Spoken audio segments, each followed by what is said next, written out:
Ibitabo bigize isezerano rishya hose ni 27. Hari abantu bibwira ko Martin Luther ari we wakuye ibitabo 7 muri Bibiliya ntagatifu, ariko siko bimeze. Kuko kuva mu 1534 kugeza mu 1566 Bibiliya zose zakoreshwaga zabaga zirimo biriya bitabo 73, yaba izakoreshwaga n'abaprotestanti cyangwa se andi madini, yaba n'izakoreshwaga na Kiliziya Gatolika cyangwa se aba-Orthodox, zose zari zifitemo biriya bitabo 73.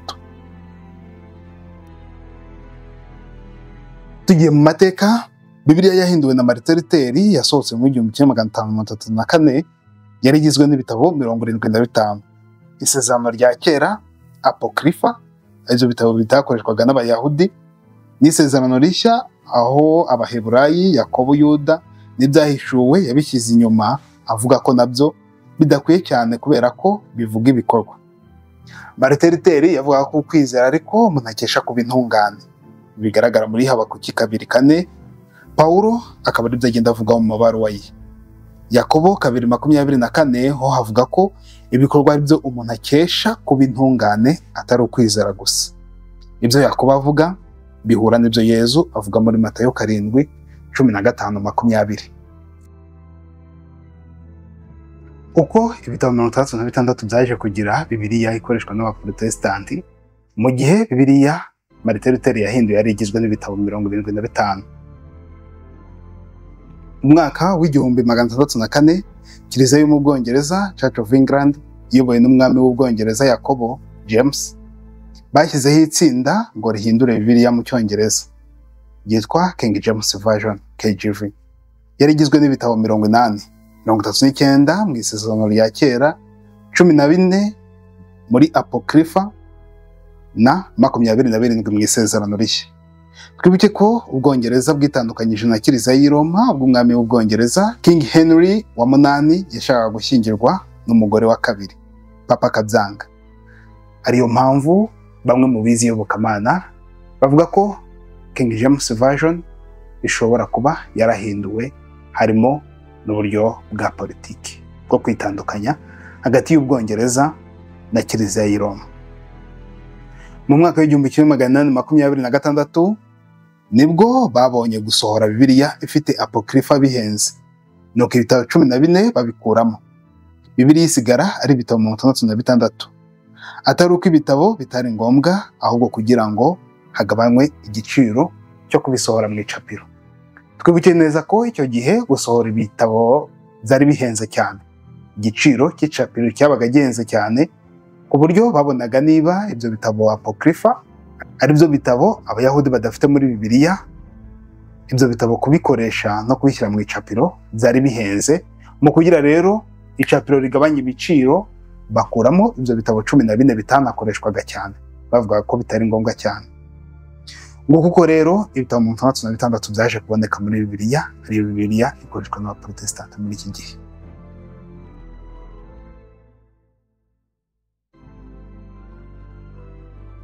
Ese umukristo ku giti cye cyangwa itsinda ry'abantu ku giti cyabo ryemerewe guhitamo ibitabo bikoreshwa muri Bibiliya n'ibidakoreshwa muri Bibiliya? Cyane ko yaba ibitabo 66 byaratoranijwe n'itsinda ry'abakristo cyangwa se abasenyeri bishyize hamwe, nk'uko wenda twagiye tubona inama zagiye ziba bikaba ngombwa ko abasenyeri bahura. Mu rugero twabonye rw'inama yabereye i Yerusalemu mu gihe cy'intumwa bavuga ku kijyanye n'ikebwa, ni nako n'izindi nama nyuma zagiye ziba mu gihe havutse ikibazo cyangwa se ukutumvikana ku kintu kimwe hagati y'abakristo. Bityo iki inama yemeje akaba aricyo gikurikizwa muri Kiliziya zose. Gusa twabonye ko ibitabo 66 nta nubwo ari inama y'abakristo yabyemeje cyangwa se itsinda ry'abasenyeri, ahubwo nuko icapiro ryashakaga kugabanya igiciro cy'ibitabo ryacapaga muri Bibiliya. Bakavuga bati ibi bitabo niba Abayahudi batabikoresha, reka tube turetse natwe kubikorera icapiro tugabanya igiciro. Mbese umukristo cyangwa se itsinda ry'abantu rishobora kwicara rikavuga riti reka dukuremo ibi bitabo dushyiremo ibi, dukuremo ibi dushyiremo n'ibi? Oya, ntabwo ariko bigenda, kuko buri wese ashobora kuza akavuga ngo njyewe nyobowe na Roho Mutagatifu, njyewe nyobowe n'Umwuka Wera, iki gitabo ndacyemera kiriya ndagihakana. Ibyo rero nabyo byabyaye ko hari abantu benshi yemera Bibiliya ariko hakagira imirongo imwe muri Bibiliya atemera kubera ko idahuza n'ibyo wavuga, bityo uwo muntu akaba ari we uba ufite ububasha kurenza Bibiliya. Kuko niba Bibiliya ifite ububasha kurenza umuntu agomba gukosorwa na Bibiliya. Iyo umuntu ari ufite ububasha kurenza Bibiliya, uwo muntu akosora Bibiliya, aho kugira ngo ni Bibiliya ikubwiye ikintu wowe uhinduke, ahubwo wowe ugashaka kuyihindura no kugaragaza ko zivuga atari byo. Ntabwo umukristo ku giti cye cyangwa se abandi bantu bitoranyije bishyize hamwe bashobora kuvuga bati oya, ntabwo dushaka ibitabo muri Bibiliya, ngo nuko bigende bityo abakristo twese tubyakire gutyo. Mu busanzwe muzo tuzi neza, tuzi ko Yezu nta Bibiliya yadusigiye. Cyakoze Yezu yasize Kiliziya, Yezu yasize intumwa. Ari nabwo yavuze ati ubumva ni njye abayumva, ubahinyura ni njye abahinyura, kandi umpinyura abahinyura n'uwantumye. Naho intumwa Petero ikatugira inama iti mbere ya byose ariko mumenye neza ko nta muntu ushobora kwisobanurira ku bwe ubuhanuzi na buke buri mu byanditswe. Naho intumwa Pawulo nayo iti nyamara ariko ndamutse ntinze ni ngombwa ko umenya uko wifata mu nzu y'Imana. Ndashaka kuvuga Kiliziya y'Imana nzima, yo nkingi ishyigikiye ukuri. Tuzi neza ko Kiliziya intumwa zasize, Kiliziya intumwa zashinze, niyo hano muri Bibiliya batubwira ati iyi niyo nkingi ishyigikiye ukuri. Ari nayo mpamvu twese tugomba kwishingikiriza kuri iyo nkingi ishyigikiye ukuri, ariyo Kiliziya. Mbese Kiliziya intumwa zasize, Kiliziya intumwa zashinze, n'ibihe bitabo yemeje ko bigomba gukurikizwa.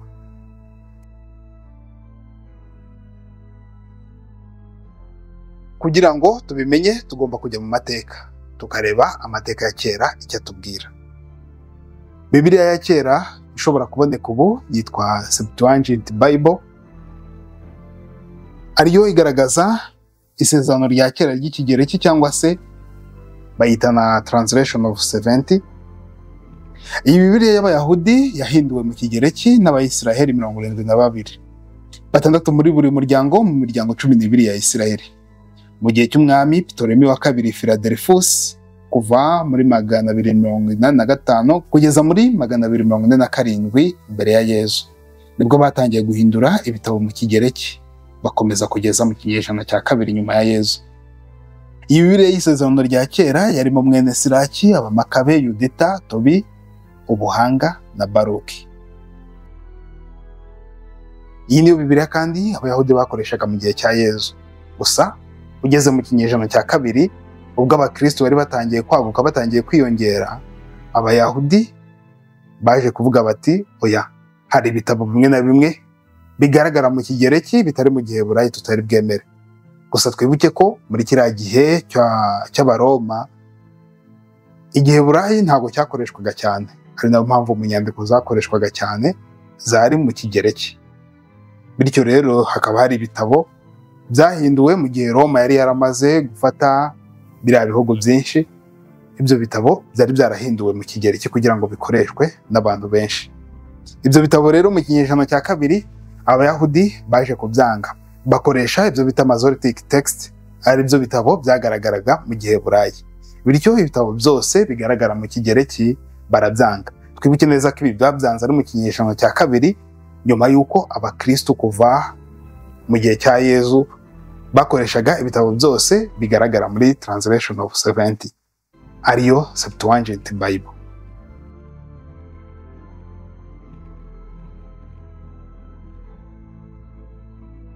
Mu yindi Bibiliya igaragara ya kera cyane yakoreshwaga n'abakristo harimo Codex Sinaiticus cyangwa se Sinai Bible. Codex Sinaiticus niyo Bibiliya ya gikristo ya kera ishobora kuboneka kuri ubu. Iyi yakusanyijwe ahagana muri 325 mu gihe cy'umwami w'abami Constantine amaze kuba umukristo. Ibi bitabo abakristo bakoreshaga mu ntondeke zabyo harimo na Bibiliya 7 byanzwe n'Abayahudi mu kinyejana cya kabiri. Bitwereka ko kuva ku ntumwa kugeza mu kinyejana cya 4 abakristu bakoreshaga Bibiliya irimo biriya bitabo 7. Dukurikije iyi Bibiliya yo mu kinyejana cya 4, Codex Sinaiticus, niyo Bibiliya ya kera ishobora kugaragara kuri ubu yakoreshwaga n'abakristo. Mu zindi Bibiliya za kera zakoreshwaga n'abakristo harimo Codex Vaticanus, akabamo Codex Alexandrinus. Codex Vaticanus yanditswe mu kinyejana cya 4, naho Codex Alexandrinus ikaba yaranditswe mu kinyejana cya 5. Codex Vaticanus ni kopi ya Codex Sinaiticus yanditswe n'abakristo mu kinyejana cya 4, bikaba biri mu isomero i Roma. Naho Codex Alexandrinus yanditswe mu kinyejana cya 5, ikaba yitirirwa Alexandria mu Misiri kuko ariho yamaze igihe kirekire cyane. Codex Vaticanus ikaba iri i Roma, ikaba ari Bibiliya y'abakristo bo mu kinyejana cya 4 iri i Roma. Naho Codex Alexandrinus ikaba iri mu Misiri, nayo ni Bibiliya yanditswe mu kinyejana cya 5. Mu ntondeke z'ibitabo biri muri izi Bibiliya hagaragaramo biriya bitabo 7 n'ubundi byahakanywe n'Abayahudi mu kinyejana cya 2.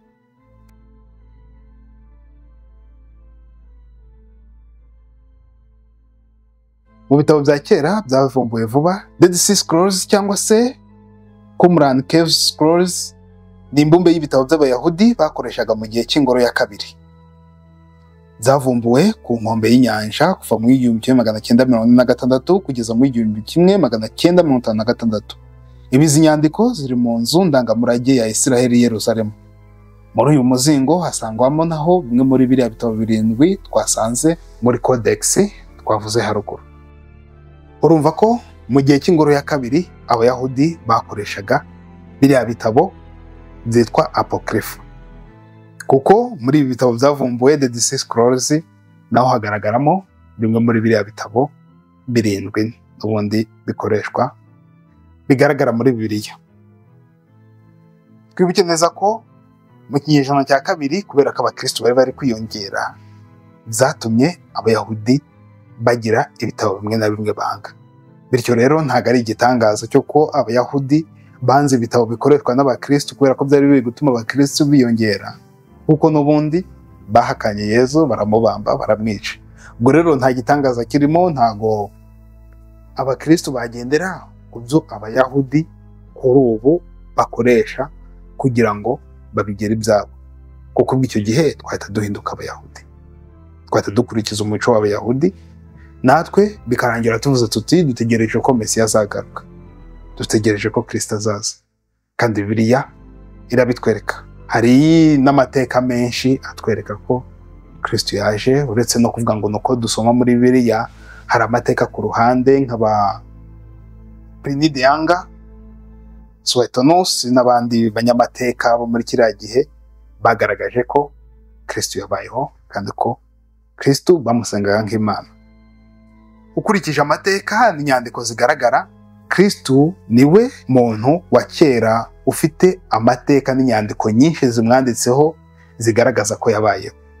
Ubaye ari ukuvuga ngo wasanga atari byo, byasaba n'umuntu ahakane n'izindi nyandiko zanditswe ku bandi bantu nko kuri ba Plato, ba Aristotle n'abandi banyamateka n'abandi bantu benshi babayeho mu mateka, kuko hari abo usanga hagaragara inyandiko zibavugaho nka 14, nyamara Kristo hari inyandiko nyinshi cyane zivuga kuri we, yaba zigaragara mu bitabo by'abakristo cyangwa se no mu yandi mateka hanze.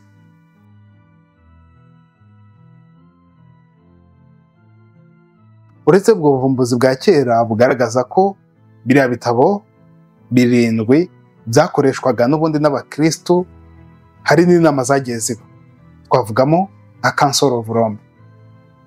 Inama y'i Roma yabaye muri 382. Papa Damasus wa mbere nibwo yatumije inama nkuru y'abasenyeri Roma kugira ngo barebe ibitabo abakristo bakwiye gukoresha.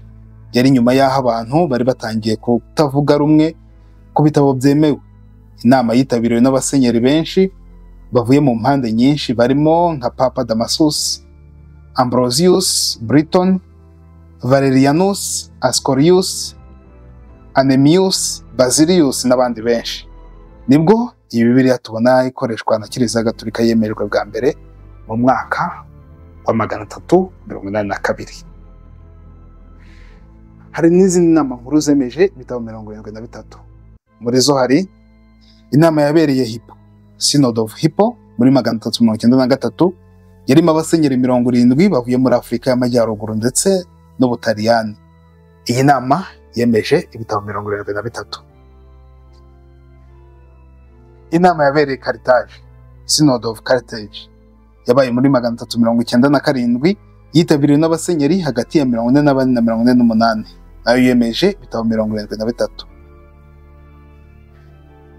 Papa Martin wa gatanu yatumije inama nkuru yabereye Florence, yabaye kuva mu 1431 kugeza mu 1449. Iyi nama yitabiriwe n'abasenyeri bagera ku 148 n'abandi bahanga mu iyobokamana. Iyi nama nayo yemeje ibitabo 73.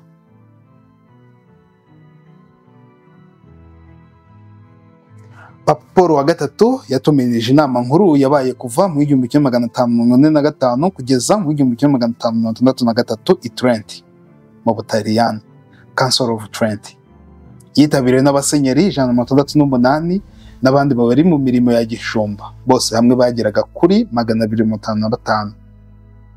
Iyi nama nayo yemeje ibitabo 73.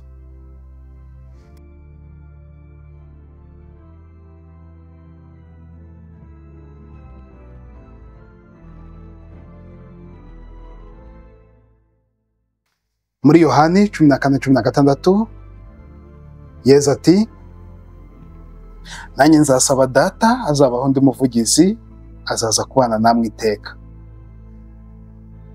Tuzi neza ko Yesu yasezeranyije intumwa kubaha Roho Mutagatifu. Roho Mutagatifu akazabana n'intumwa iteka. Bivuze ko Roho Mutagatifu ntago azigera ava mu ntumwa kimwe n'abasimbuye intumwa. Mu byakozwe n'intumwa 2 rimwe kugeza kuri 4 haravuga ngo umunsi wa Pentecost uragera, bose bakaba bakoraniye hamwe. Ako kanya umuriro umeze nk'inkubi y'umuyaga uva mu ijuru maze wuzura mu nzu bari barimo. Nuko haboneka indimi zisa n'iz'umuriro zigabanya zijya kuri buri muntu muri bo. Ubwo bose buzura Roho Mutagatifu batangira kuvuga mu zindi ndimi uko Roho abahaye kuzivuga. Ibi bitwereka ko isezerano rya Yesu ritigeze rihera, ahubwo kuko akimara gusubira mu ijuru yohereje Roho Mutagatifu, aribwo tubibona hano ko intumwa zuzuye Roho Mutagatifu. Ari we Roho Mutagatifu ugomba kuzagumana nazo iteka ryose. Muri Matayo 16:17 kugeza kuri 19, Yesu amusubiza agira ati, roherwa Simoni mwene Yonasi, kuko atari umubiri n'amaraso byabiguhishuriye, ahubwo ni Data uri mu ijuru. Noneho nkubwiye kuri uru rutare, kandi kuri urwo rutare nzubakaho Kiliziya yanjye, n'ububasha bwo mu kuzimu ntibuzayitsinda. Nzaguha imfunguzo z'ingoma y'ijuru, icyo uzaba waboshye munsi kizabohwa no mu ijuru, n'icyo uzaba wabohoye munsi kizabohorwa no mu ijuru. Ese Yesu yaba yarabeshye ko azohereza Roho Mutagatifu nuko ntazire igihe? Bityo hakaba mu myaka yose yashize abakristo barakoreshaga ibitabo bitari byo. Abasenyeri bagera muri 240 bagahura, nuko Roho Mutagatifu ntabayobore kugeza igihe isomero ari ryo yari yobowe na Roho Mutagatifu, nuko nabyo bigahuza nuko riri kugabanya ibiciro, akaba ari ryo ryemeza ibitabo 66.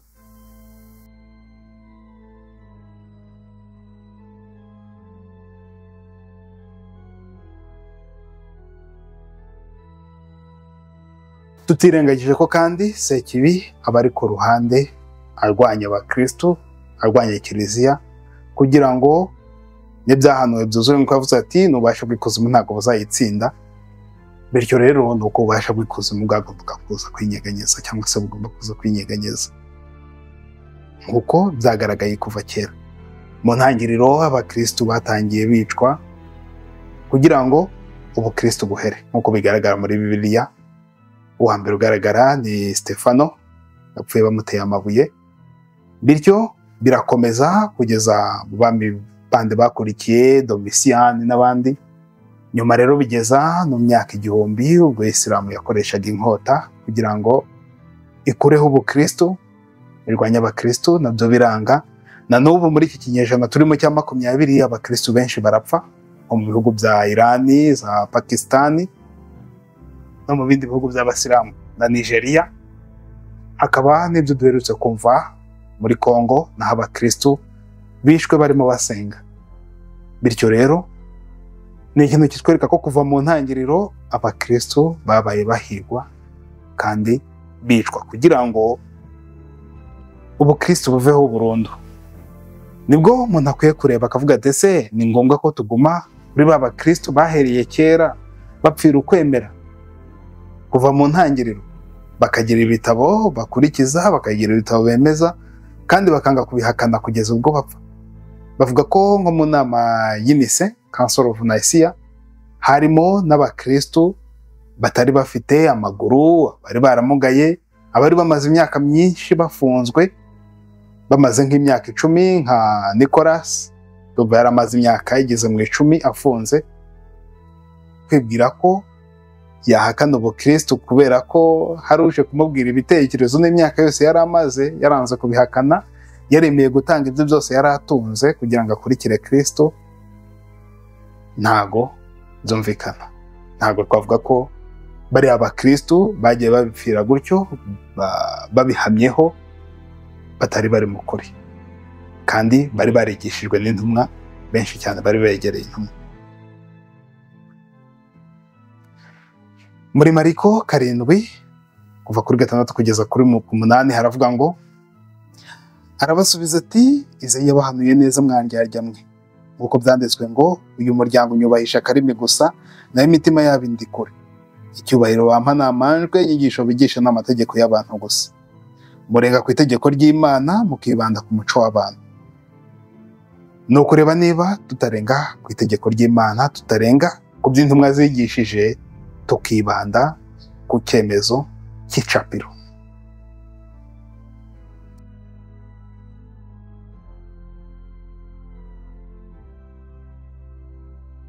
Niba hora hatari we wubatse inzu, ba nyiri kuyubaka baba bagokera gusa. Niba hora hatari urinze umujyi, abanyezamu bawo baba bagokera gusa. Iyi ni Zaburi 127. Naho muri Matayo 7:24 kugeza kuri 25 haravuga ngo, nuko rero umuntu wese wumva aya magambo amaze kuvuga kandi akayakurikiza ameze nk'umuntu w'umunyabwenge wubatse inzu ye ku rutare. Imvura yaraguye, imivu iratemba, imiyaga irahuha ikoranira kuri yanze, ariko ntiyatemba kuko yari yubatse ku rutare. Naho muri Yohana 10:30 baravuga ngo, jye na Data turi umwe. Inzu yubatswe na Kristo niyo nzu yubatswe n'Uhoraho. Niba Uhoraho atari we wubatse inzu, ba nyiri kuyubaka baba bagokera ubusa.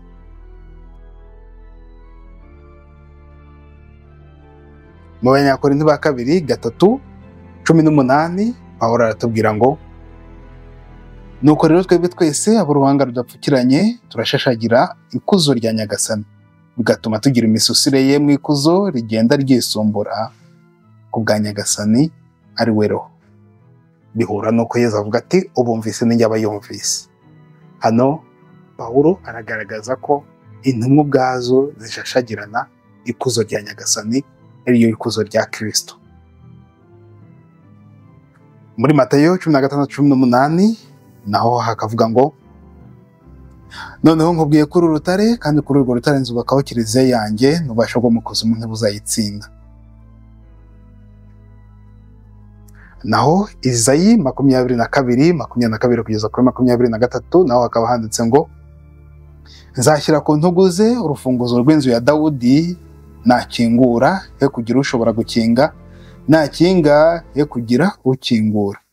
Nzamushyigikira akomere nk'inkingi ishinze ahantu hakomeye, azaba intebe y'ikuzo ry'inzu ya se. Ubu n'ubuhanuzi Izayi yavugaga bwerekeye kuri Kristo. Luka 22:22 kugeza kuri 23 haravuga ngo, nuko Yesu aravuga ati, Simoni Simoni, dore Sekibi yabasabye ngo abashungure nk'ingano, ariko nagusabiye kugira ngo kwemera kwawe kudatezuka. Nawe rero numara kwisubiraho uzakomeza abavandimwe bawe. Naho muri Matayo 5:19, nuko rero uzarenga kuri rimwe muri ayo mategeko yoroheje kandi akigisha abandi kugenza batyo, azitwa igiseswa mu ngoma y'ijuru. Naho uzajya yakurikiza akayatoza abandi, azitwa umuntu ukomeye mu ngoma y'ijuru. Niba intumwa Pawulo atubwira ko ashashagirana ikuzo rya Nyagasani, nuko tukabona ko no mu bo yigishije cyangwa se mu bandi batoye abantu b'inyangamugayo, nabo bagomba kuzakomeza ubutumwa kugeza ku ndondoro y'ibihe, nk'uko Yesu avuga ati, nzabohereza undi muvugizi uzabana namwe kugeza ku mpera z'ibihe.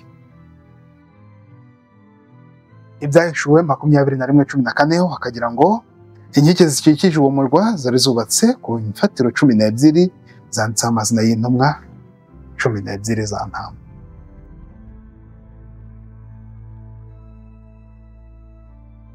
Hari abantu benshi kuri ubu bavuga ngo Kiliziya ya Kristo yashinze ntigaragara.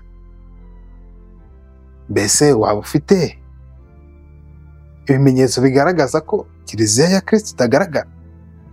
Noneho hari ibimenyetso byinshi bigaragaza ko Kiliziya ya Kristo yashinze igaragara, kandi muri Bibiliya bikabivuga nk'uko Pawulo abwira Timoteyo ati, Kiliziya yo nkingi ishyigikiye ukuri. Ntabwo yari kumubwira Kiliziya mu gihe Kiliziya idahari, cyangwa se mu gihe Yesu avuga ati, muhamagare abantu 2 cyangwa se 3 babunge, nibyanga kw'inzego zikurikirana mujye muri Kiliziya, nibyanga uwo muntu mumujugunye. None iyo Kiliziya bazajyamo ntabwo izaba igaragara. Ingero nyinshi zigaragaza ko Kiliziya Kristo yashinze ari Kiliziya igaragara.